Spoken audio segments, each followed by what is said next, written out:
And we are live. What is up, Undroppables Nation? I am your host, Josh Lee, and we're back. We took a brief hiatus. Just ended up finishing the road trip that I was on this past summer. So just moved into a new apartment, got the studio set up, and you know what that means. We're hopping into some more best ball drafts. The ADPs have been moving. The hype trains, the training camp hype trains are coming to fruition. The preseason games, oh man, we've got a lot of good stuff that we're going to talk about today. So let's go on and just jump straight into a best ball draft.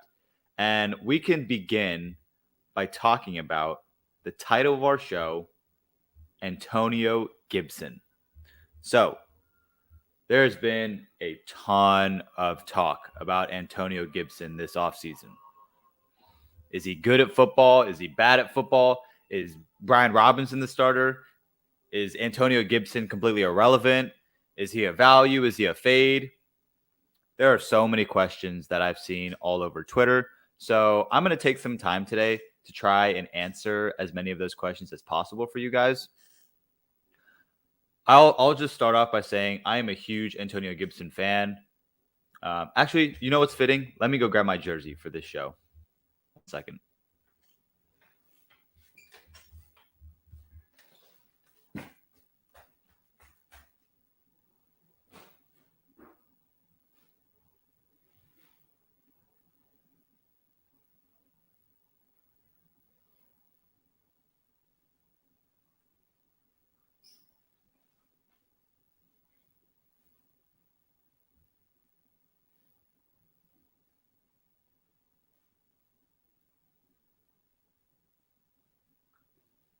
We're back.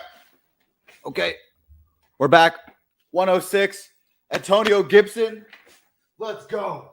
Antonio Gibson is a beast. Okay, I'll start off by saying Antonio Gibson is one of my favorite players in the NFL. That dude is an absolute monster.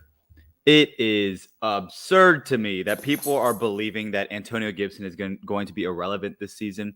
The fact that he's been faded. Let me check his ADP real quick. Where is Mr. Antonio? Antonio Gibson's ADP is 90.7. Brother, the fact that you can get Antonio Gibson in like the 9th round, oh my God, that is beautiful. I want all of the Antonio Gibson this season. I don't understand the ADP. He's being drafted at RB 30. He's been playing the running back position for 2 years. His 2 finishes in fantasy, RB 13, RB 12. What are we doing here, guys? I don't get it. I don't get it at all. Antonio Gibson is going to be a value this year. He's going to be deployed all over the field. The fact of the matter is, Antonio Gibson is a very athletic player. Super, super talented. So he's going to be an absolute beast in the Washington Commanders system. It doesn't matter. Brian Robinson, okay. Yeah, he came from Alabama. He was productive at Alabama. But guess what? He wasn't productive or good at football at all until his 5th year senior season at Alabama. Before that, he was relegated in the depth chart by the likes of Bo Scarborough. I guess Najee was there. But yeah, not too much to write home about with damn, I hate this spot. This spot really sucks in my opinion, but I'm going to go ahead and draft Alvin Cook. I don't have a whole lot of Dalvin Cook, and like I've already been drafting a ton of Austin Eckler. So Dalvin Cook's going to be our guy in this draft. We're going to use a little bit of an anchor RB approach where we're going to draft Dalvin Cook and then just hammer the wide receiver position going forward, unless like a value falls. If a value falls, then we have to take that. But we're just going to hammer the wide receiver position, and then we're going to draft Antonio Gibson in like the 8th, 9th, 10th round, wherever he falls. It's really, really absurd to me that we can be drafting Antonio Gibson as late as we can. So, yeah, it's tomfoolery out here, guys. Take the layups. The layup is Antonio Gibson. Don't buy into the narrative. We're smarter than that, guys. Let me pull up my risk rankings for you guys. I'm about to drop an article relatively soon, but I'm not entirely sure when exactly that's going to happen. It's probably during this week, but let's look for Mr. Antonio Gibson. Antonio Gibson, this was back when Antonio Gibson had an ADP of 78.4. His probability of busting at that ADP is basically 0%. He's essentially one of the safest pick in the entire draft. Antonio Gibson is going to outperform that ADP. Like, I am 100% confident in that. The narrative is insane. I don't understand it, but I am a fan of it because that means I can be getting more Antonio Gibson. So selfishly, I like it. And you guys should selfishly be liking it too, because that means you get more Antonio Gibson. I really hope this guy takes Saquon just so I don't have to mull over the idea of taking Saquon here. I think I'm going to take Debo, but it depends on what CJ and Nolan does. Oh, he takes Kamara. I bet you there's some Cook. Yeah, I'm going to go ahead and take Debo. I'm like erring on the side of caution with Saquon Barkley.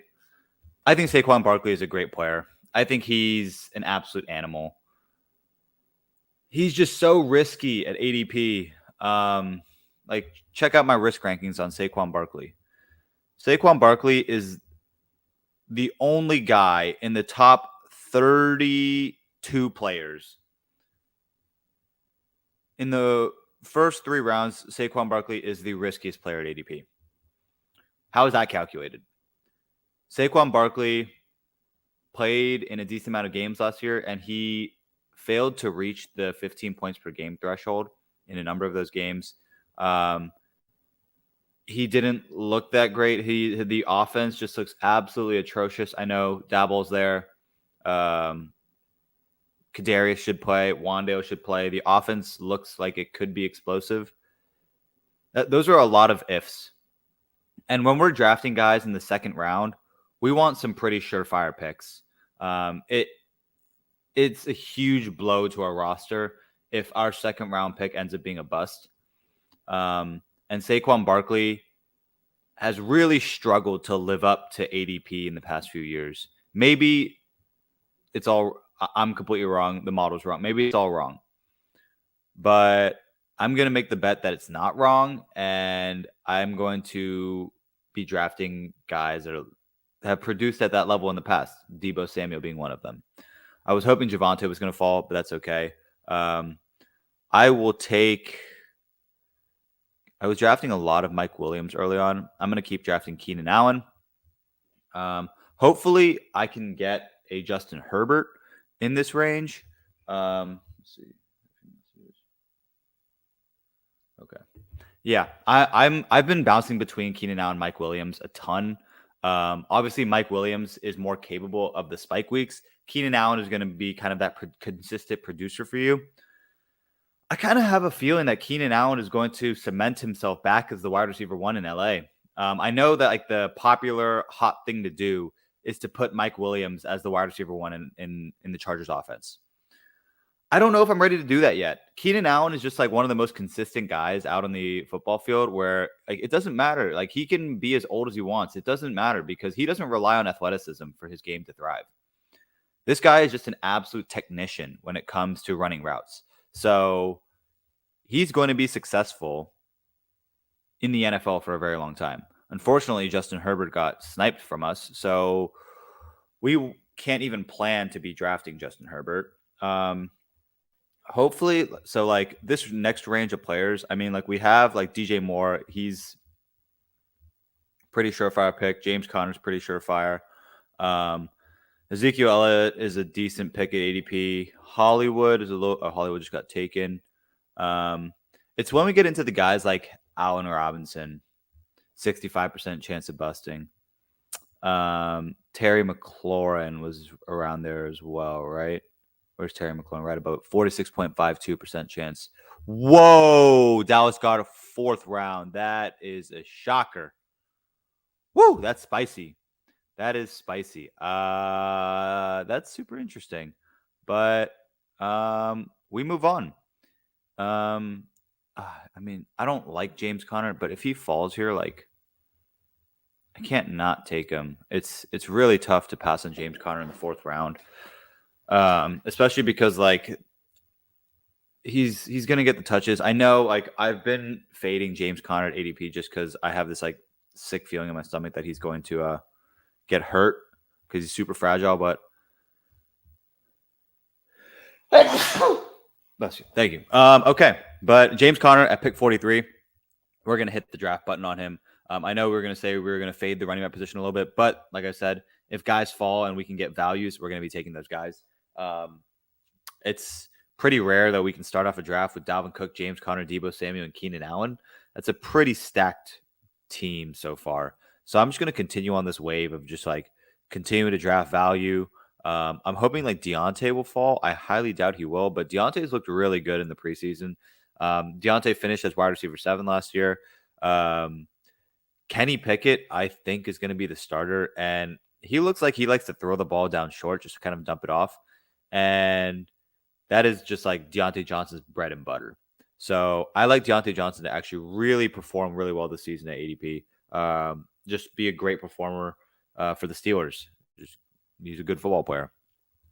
But okay, let's see. We're 7 picks away. Let's see how we want this to shape up.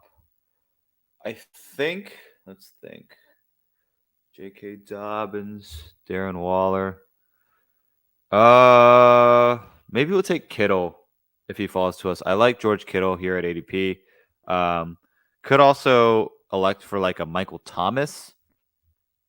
Michael Thomas just has insane upside. And even the risk rankings don't hate Michael Thomas at ADP. He only has a 13% chance of busting, so he's pretty fairly priced, even though he's missed the past few years. So for that reason, I think I'm going to lean to take Michael Thomas here. Chris Godwin's also there. Chris Godwin's is another guy that I really, really like taking around in this range. Because look at that. I mean, one of the things that the model misses on is that we can't bake in injuries. Michael Thomas, Chris Godwin. Let's go Michael Thomas. Just because I don't have many Michael Thomas and I have a ton of Chris Godwin already. So let's get a little more Michael Thomas. That's beautiful. The team is already shaping up to be an absolute monster. Actually, these are my 3 receivers on one of my dynasty teams: Deebo Samuel, Keenan Allen, Mike Thomas. So let's ride it. Let's ride those guys. Okay. As this room continues to fall, we're going to hope for George Kittle to fall to us. I highly, highly doubt that happens. But you never know. Can be a little bit optimistic for something like that happening. And then we're also going to look for a guy like maybe like an Adam Thielen and Elijah Moore. We like both those guys. Obviously, Kittle, Cooks, DK, or Darnell. If any of those guys fall, we've got to go there.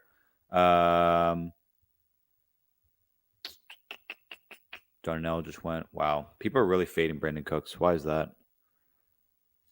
Thielen. Oh, wow. These guys love everyone else that not named Brandon Cooks. But if Brandon Cooks falls, I would love to jump on that. Also, huge fan of Elijah Moore. Would love him here. Trey Lance is a huge, just like swing for the fences kind of pick. I like Jalen Hurts as well. All right, George Kittle just went. I like Kyler Murray here as well. I think Kyler Murray is going to be throwing the ball a lot this season. Damn. I can't believe Brandon Cooks is falling this far, but I really want Kyler Murray. All right, Cooks just went. I'm going to take Kyler or Jalen here. I think both those dudes are going to be great for fantasy this year, just because of that rushing upside that they possess. And 6th round is typically where I like to be drafting my quarterback, just because these guys have insane upside with the rushing. And we get them at a little bit of a discount. But as soon as we fall after these 2 guys, there's a pretty steep fall off in value. So we're going to be targeting guys like Zach Ertz as our tight end. We'll maybe look for like a D-Hop and just bite the bullet on the first 6 weeks. We could also look for like a Rondale. We have some versatility here. So we'll just see how the room continues to fall. Actually, since the Cardinals play the Falcons in Week 17, we could even look for like a Drake London next round. And we could get like the bring back option of like a Marcus Mariota or a Desmond Ridder. I like Marcus Mariota actually this season to play the entire year. It's going to be tough for Desmond Ridder to really supplant Marcus Mariota as a starting quarterback, just because Marcus Mariota is so familiar with that offense, and he played 4 years in it. So I think he's going to be a pretty solid fantasy player this year. Maybe not great for like real life football, but he's going to be a great fantasy player. Wow. I like this team so far. This team is shaping up real well. We're through 6 picks. AJ Dillon continues to fall. I would take someone like him. We're 7 picks away. Dalton Schultz, if he slips at ADP, Dalton Schultz is just going to get so many targets this year. It's kind of hard to imagine a scenario where Dalton Schultz doesn't break into the top 5 tight ends. So really like Dalton Schultz this year at ADP. I know I can't believe I'm saying that wearing a Commanders jersey. Actually, this is a Washington football team jersey, but we're definitely going to be targeting our guy, Antonio Gibson. He's the title of the show. He is, in my opinion, the best value in fantasy drafts this year. Remember last year where Leonard Fournette, James Conner, those were the guys that were kind of being faded, and you were able to get them in the 8th, 9th, 10th round of fantasy drafts? Well, guess what? That's Antonio Gibson this year. So, Drake London or Devonta Smith. I think just because of like the fact that I can that the Falcons play the Cardinals in Week 17, I'm gonna go with Drake London here. Just because like a rookie receiver always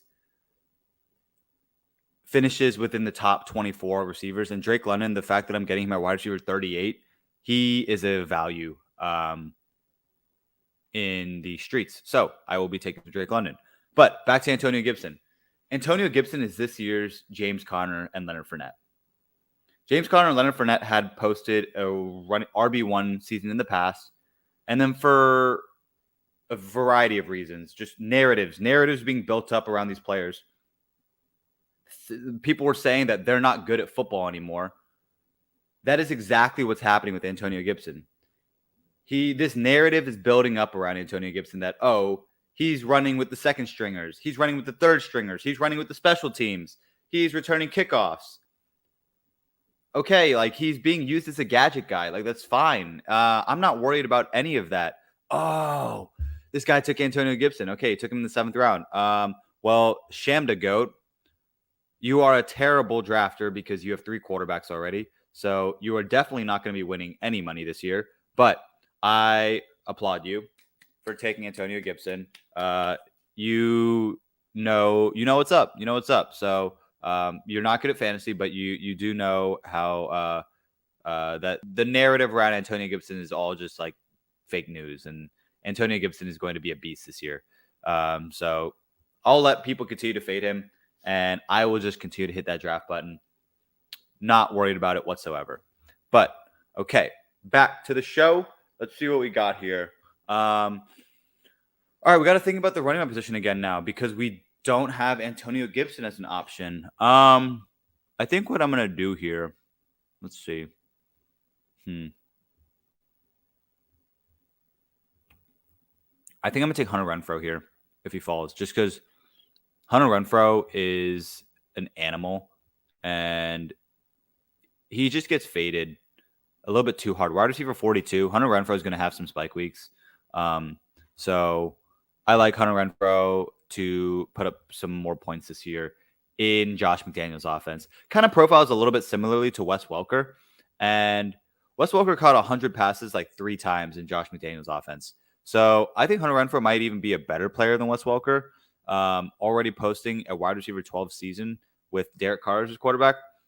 I'm not worried about Hunter Renfrow. Wide receiver 42 is an absolute value. So give me the boy.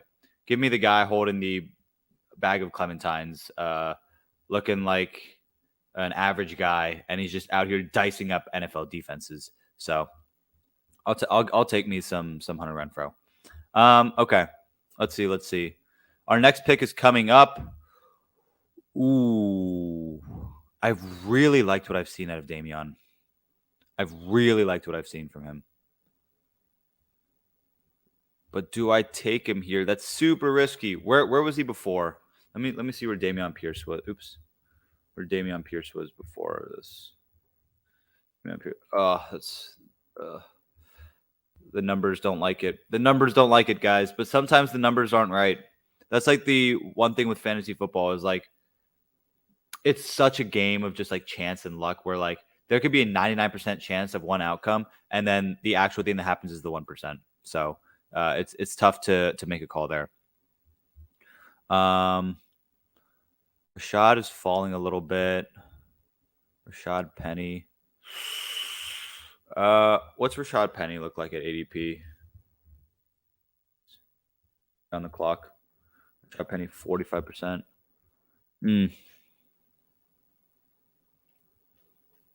Yeah, I'll take Rashad Penny.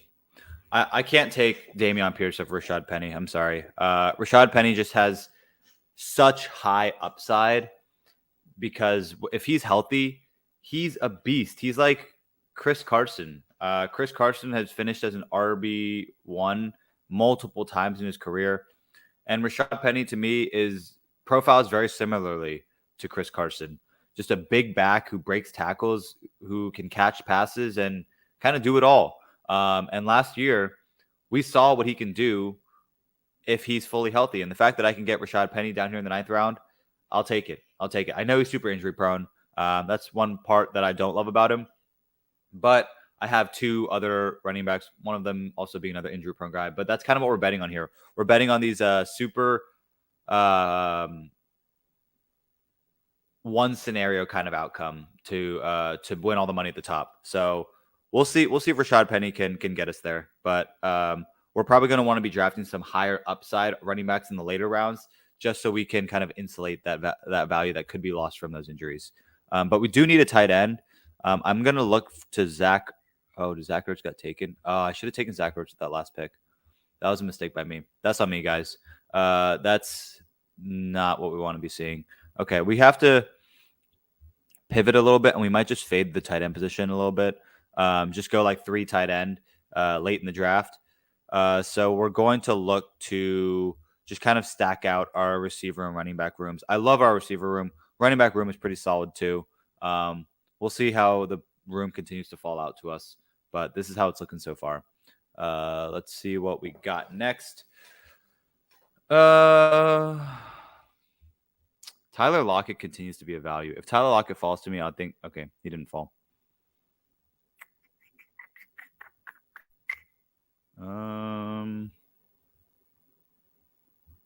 You know what? I kind of have a plan right here. If Aaron Rodgers falls to my next pick, I'm going to take Aaron Rodgers, and then I'm going to look to get like Robert Tonyan, Sammy Watkins, those kind of guys, maybe even a Randall Cobb. Just get that game stack a little bit just because I already have Dalvin Cook as my first pick. Just because Green Bay plays Minnesota in Week 17. So that would be, AMAC, please don't do it. I could have taken Rondale there too. Chase Claypool is also a faller. I love Chase Claypool at ADP this year. We'll see what CJ Nolan does, but I like Aaron Rodgers here. If he falls, QB 14 for Aaron Rodgers is kind of insane.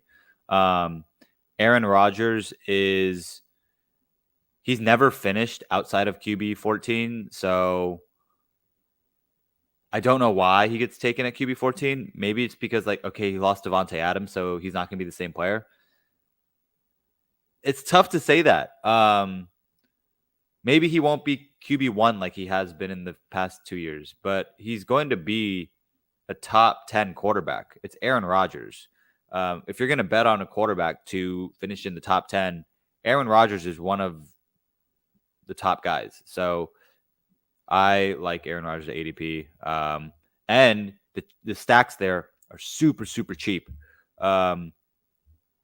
So we can look to take, we can even take like a Romeo Dubs. Romeo. He has risen. Jeez, I actually have no Romeo Dubs. But it could work on a team like this one that I have right here, where we have Dalvin Cook. So we have a little bit of a game stack going.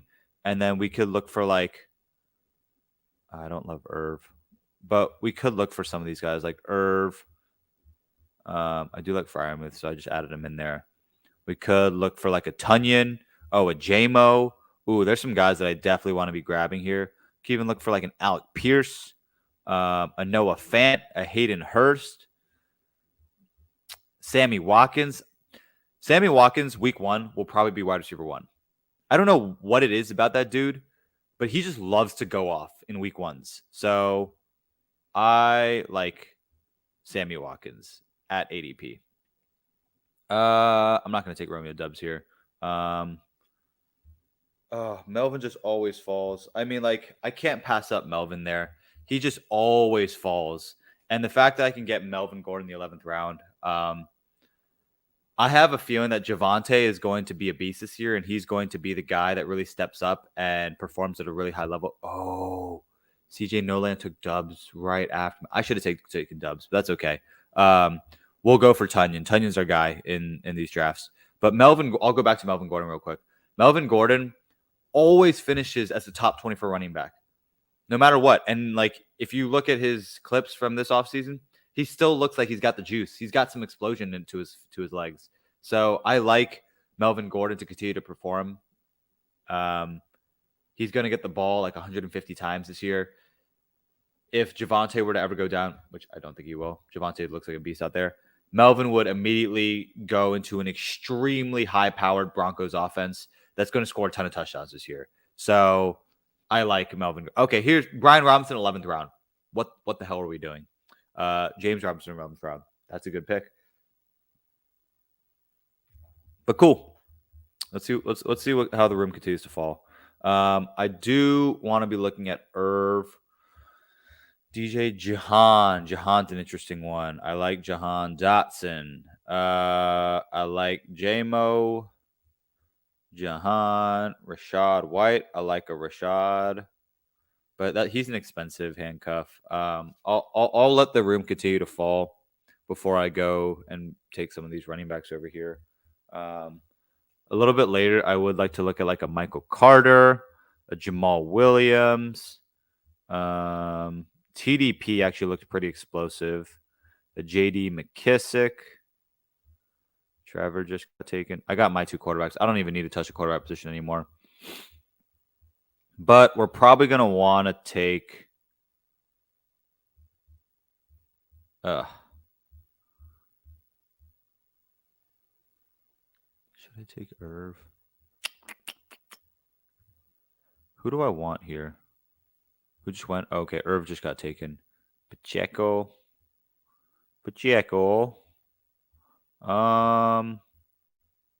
Jahan got taken. Okay.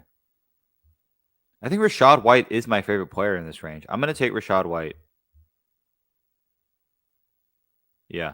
Just because people are seeming to fade him a little bit. And Rashad White is one of my breakout candidates for this year. So I'm going to take me some Rashad White and get my 5th running back. And that should pretty much close out my running back position. I won't really need to be looking at taking any other running backs. Let me take a look and see actually where Rashad profile is in right here. All of the rookies are just labeled super, super low in my rankings. So maybe Dameon over Rashad Penny was the play. I don't know, though. Dameon has looked so good in the preseason. He looks like he's going to be an absolute animal. I have a feeling that Dameon is going to be an animal. I should have drafted him there just because I already have some Rashad Penny. I don't have any exposure to Dameon Pierce yet. So I need to be drafting a little bit more Dameon Pierce. I'll probably look to pivot towards him a little bit more once we get into redraft season, since best ball season is slowly coming to an end. But we'll continue to play out these drafts. I want to get – so I think this is my 40th draft, actually. My 40th Best Ball Mania draft. So I want to get to 50, and then that'll close it out. 50 Best Ball Manias for the year. That should be a good number to end on. But we definitely need a tight end here. At our next pick, we might – I was just about to say Gesicki. But with all these guys falling, like I might just continue to take the receivers. We have 5 just absolute studs at the receiver position. So we're not worried about that position at all. But just because like of the variability of fantasy football, we're going to want some guys that can maybe have some spike weeks here or there. Let's see. Actually, if we refresh this, okay, no, it didn't do it. Spike week draft helper has not been working for us. Don't know why. But okay, Jacoby got taken. I don't like to see that. I'll probably go Nico Collins here, actually. Nico Collins has looked super, super good in training camp. And then our next come around, we'll look for either Tunyon or Jameson. But I'm a big fan of Nico Collins this year. He's looking like an absolute monster out there. It's exciting. It's exciting seeing Nico Collins perform at the level he is because I actually got him in a dynasty league just as a throw-in, and he's been a pleasant surprise. I traded James Robinson for Nico Collins, a first and a second, and he's been a very, very pleasant surprise. He looks like he's going to really take the step forward this year, and he's a big, fast receiver. Davis Mills and the Texans are in dire need of another player stepping up in that offense, and I like Nico Collins to do that for them. But at our next pick, we're going to have to prioritize Tunyon, unfortunately, because we don't have a tight end already. So it's going to be Tunyon. If JMO falls, then we would take JMO, but I kind of doubt that JMO falls just because of our irrational love for Jameson Williams. I hope I can get him, though. Just how like all these other guys are falling. Hopefully the room is not a fan of Jameson Williams, and I can be snatching him up.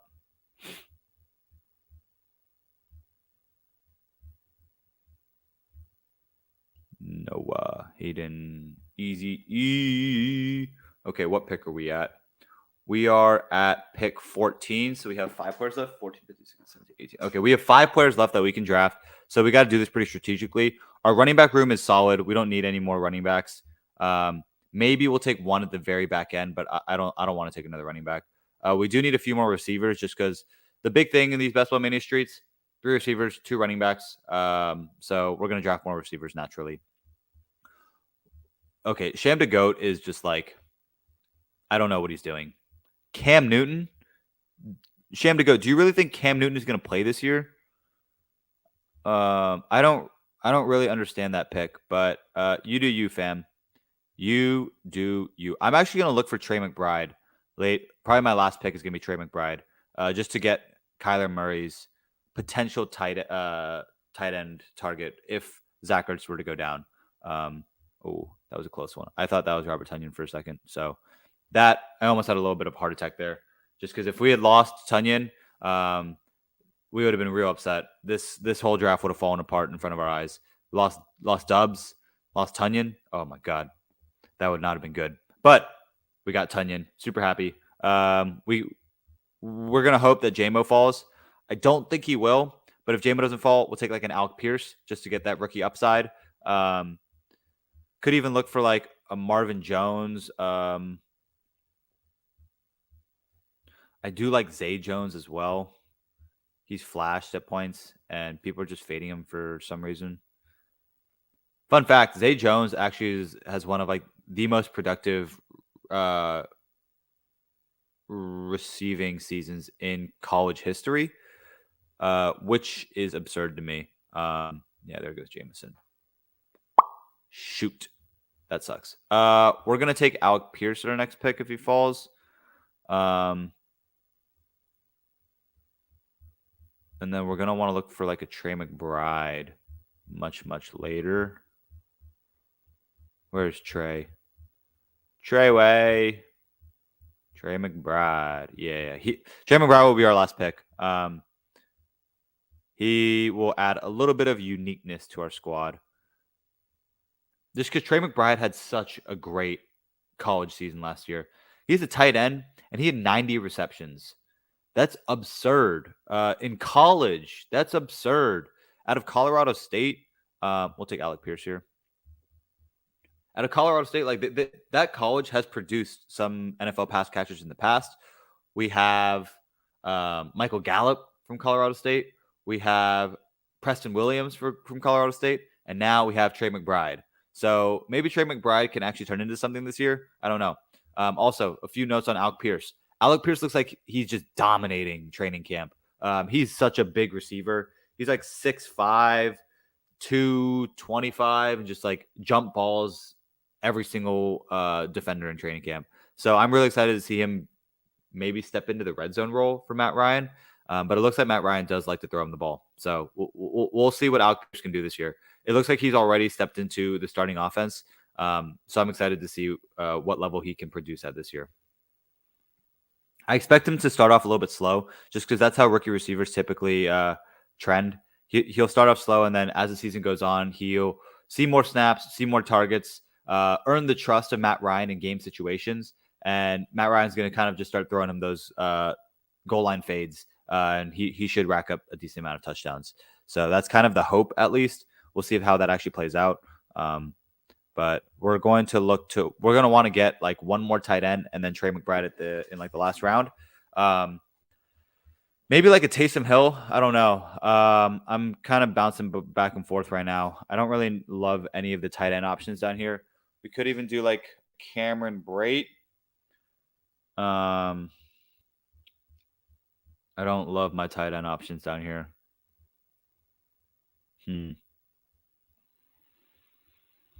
We could even do like an Evan Engram. Evan Engram, I guess I don't know. The Jaguars paid him. He's super athletic. You never know. Maybe he has a spike week or two. Maybe Trevor Lawrence locks onto him in a game or something like that. He's been very productive in the past. So like I'll take Evan Engram in the 16th round. And then in the 17th, I'll take JD is still here. JD might be a great option just to like close out our running back room, just because no, we have too many running backs already. I can't draft a 6th running back. That kills too much of our value in our other positions. So we're gonna stick with 5. I think 5 is our sweet spot. But we're gonna want one more receiver. How many? We got 7. Our receiver room is kind of stacked. Just because our tight end room is so thin, we're gonna take Evan Engram here. See the best value that falls out of these 3 guys, and then we'll take Trey McBride in the last round. That's our plan right now.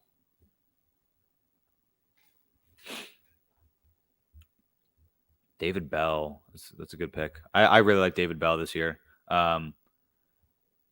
Jacoby Brissett's going to be the starting quarterback for the first 11 games. David Bell runs a ton of the underneath routes. He's going to be their slot receiver. And he should see a decent amount of targets. He should probably see like 4 to 5 targets a game. That would put him on pace for a pretty big season. So David Bell, have him on your radar. 16th round. That's not a bad price for David Bell. Because of the Deshaun Watson uncertainty and because David Bell started on the PUP, he had kind of been faded a little bit where he dropped into like the 16th, 17th, 18th round. So you could start looking to scoop him back up just because he's going to start pushing up rankings. Deshaun Watson. Should we be drafting Deshaun Watson this year? He's not going to play the first 11 games. So you have to kind of rely, I guess 16th round could definitely work there. He has Amari, so okay, he has a stack. I like it. And he already has Stafford, Tannehill, and then Deshaun. Deshaun is your 3rd quarterback, kind of works, I guess. So it's not a terrible idea. I actually like the idea of getting 3 quarterbacks, but since I have Kyler and Aaron Rodgers, I'm not going to waste another pick there just because I'm going to be focusing on Trey McBride a little bit later in the draft. But if Zay Jones falls to us, I would be a little bit ecstatic because Zay Jones is looking like he could be a favorite of Trevor Lawrence. Trevor Lawrence and Zay Jones have already established a little bit of a connection. And Zay Jones, like I said, he had one of the most productive college seasons in college history. So maybe Zay Jones can see like a little bit of that 5th-year breakout that Devontae Parker saw. He just got taken, so that's a little bit of a bummer. And now we're on the clock, and I have no idea who to take.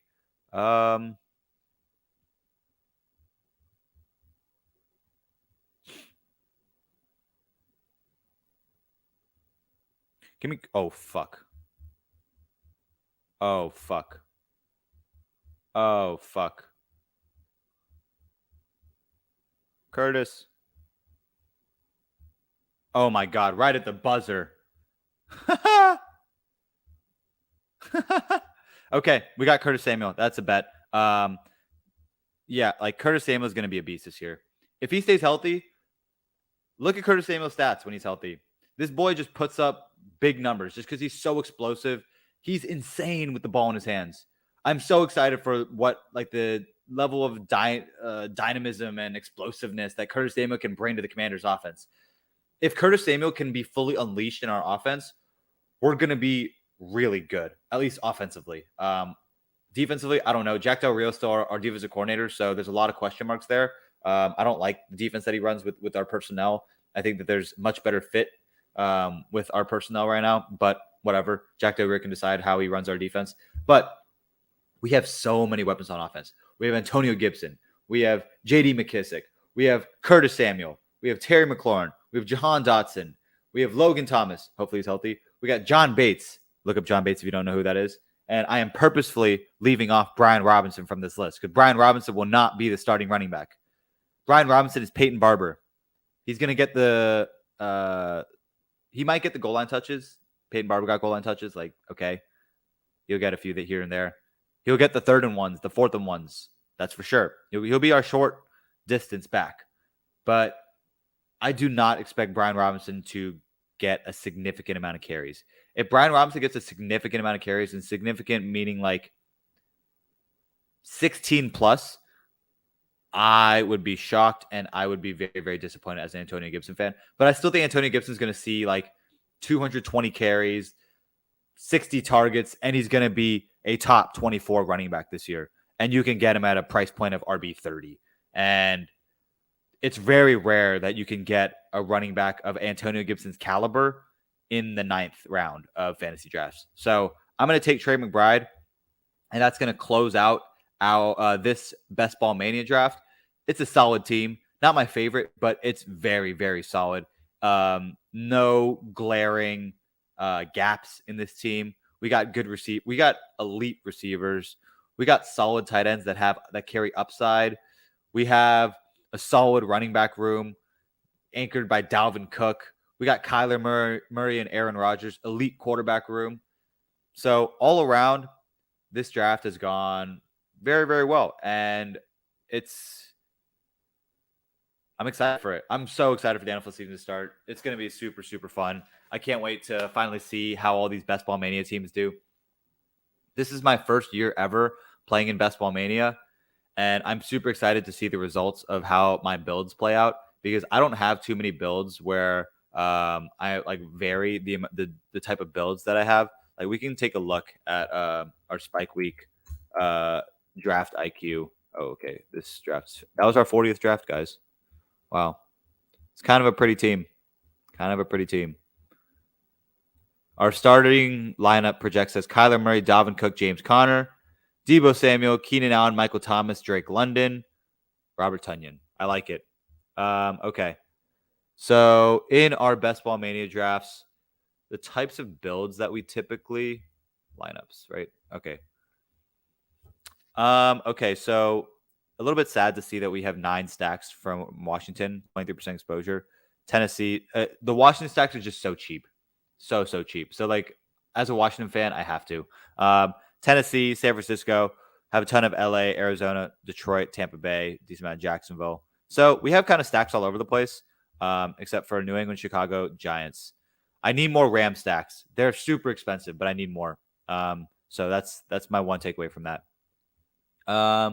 Roster builds, a lot of 2583. That build that we did just now is a 2583, so that makes sense.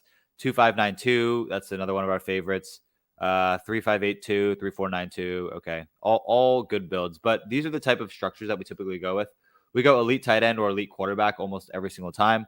That's just the way that these Best Ball Mania drafts work. In order to make all that money at the top, you need an elite tight end on your team.